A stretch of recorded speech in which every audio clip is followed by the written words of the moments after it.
You've all heard it before, Bitcoin is digital gold. But what does it actually mean, and is it even true? What qualities did gold have to make it money, and why is Bitcoin superior to that? This is what we will cover in this video from a somewhat unusual perspective. We will also arrive at the conclusion that Bitcoin is much more than digital gold. But first things first, we need to look at gold itself. And with that, I welcome you back to another video here on the channel. Before we get started, I want to make you aware of the fact that I started a second YouTube channel last week where I'm building a product in an open startup environment. If you want to learn about entrepreneurship, building and selling things, you should check out this channel. I'm currently building a browser-based personal dashboard software that you can already use yourself. Enough self-promotion, let's talk Bitcoin, or rather, let's talk gold. In my very first video, I already compared Bitcoin to gold, and this comparison is a popular one. Usually you compare the two regarding different trades of money and end up seeing that gold is only superior to Bitcoin when it comes to its history. Bitcoin is 13 years old. Gold has been used as a commodity or money itself for literally thousands of years. Gold has always had value to humans, even before it was money. This is demonstrated by the extraordinary efforts made to obtain it. Prospecting for gold was a worldwide effort going back thousands of years, even before the first money in the form of gold coins appeared about 700 BC. Another source I found claimed that the first gold coins were introduced by King Croesus of Lydia in 550 BC. Either way, that's a long time. Exactly what a store of value should do, storing value over a long period of time. But why gold? Why gold? Last year I watched a German presentation by Jörg Hermsdorf called Das finale Geld, or The Final Last Money. The presentation is also available in English, the link is in the video description. In this spectacular talk he runs you through quantum physics, information theory, and ultimately the periodic table of elements. If you look at this table and understand the elements, it will become clear to you why the market has selected gold as money and not any other element. Here is how Jörg Hermsdorf deduced it. In economics you care about elements, so raw materials, or combination of elements into stable forms. These are the things you can trade with on markets. As stated before, money needs some traits to be useful as money. It needs to be countable, divisible, homogeneous, meaning one unit of the money should be as close to indistinguishable from another unit as possible, and money should be stable. To measure stability in other areas, we always take the most stable reference element to compare it to. So, to find a reference element for value, we need to take it out of the group of elements that we want to compare it against. It has to be something real, it can't be something fictional. This brings us back to the periodic table.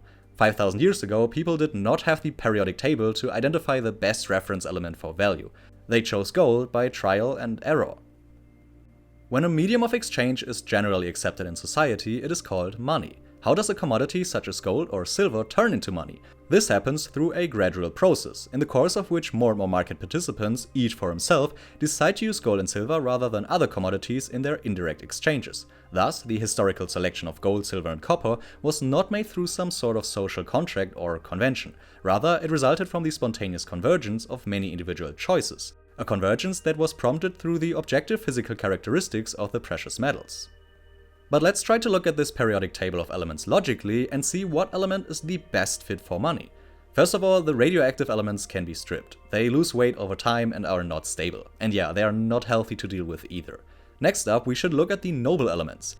These make sense, since they don't easily react with other elements. They stay stable on our Earth. So what's left are the noble metals and noble gases. Gases are easily divisible, which is great, but capturing gas in containers without releasing any of it and using it as money doesn't seem practical. On top of that, a lot of them are toxic, which is also true for two of the noble metals. The list of contenders gets smaller and smaller, just 7 elements left. Well, as stated before, money needs to be homogeneous, so pure elements are the way to go. Elements that only have one single stable isotope. That criteria even eradicates silver from the list. We now have a 1 versus 1 between gold and rhodium. Rhodium would have been a good choice actually. The problem is, it is not known for a long time. We started digging out rhodium just 200 years ago, so gold it is.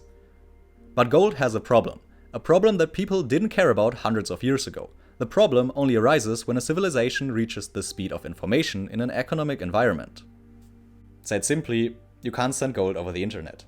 The problem with gold is its mass, and since gold can't be transported across the world easily and rapidly, it tends towards centralization. What if there is a better element? We need an element that enables a proper money in the digital age. What does that mean? The element should have no mass, 0 weight. It should be transportable at the speed of light like an electron or proton. It should have no oxidation states and be able to bind a lot of energy. This helps to make it verifiable. For example, you can count the neutrons and protons of gold to see that it really is gold. Just like gold has this energy-evident fingerprint, our new element should have the same.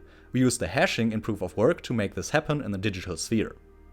This energy evidence turns our element into something real in the universe, which is necessary to make it a reference element for value. It's not fictional. On top of that, it should have a terminal inflation rate of 0 to achieve absolute scarcity. Said element actually exists. It has already reached the stock-to-flow parity with gold, which means it's one of the rarest elements available to humans. It didn't exist thousands of years ago, or even 200 years ago. It exists since 2009, and thermodynamically guarantees property rights ever since. It enables measurement stability instead of price stability. It's called Bitcoin, and it's the final money. If you enjoyed the video and hopefully also took something out of it, I would also appreciate it if you leave a like and subscribe to the channel for further content, and then I see you next time.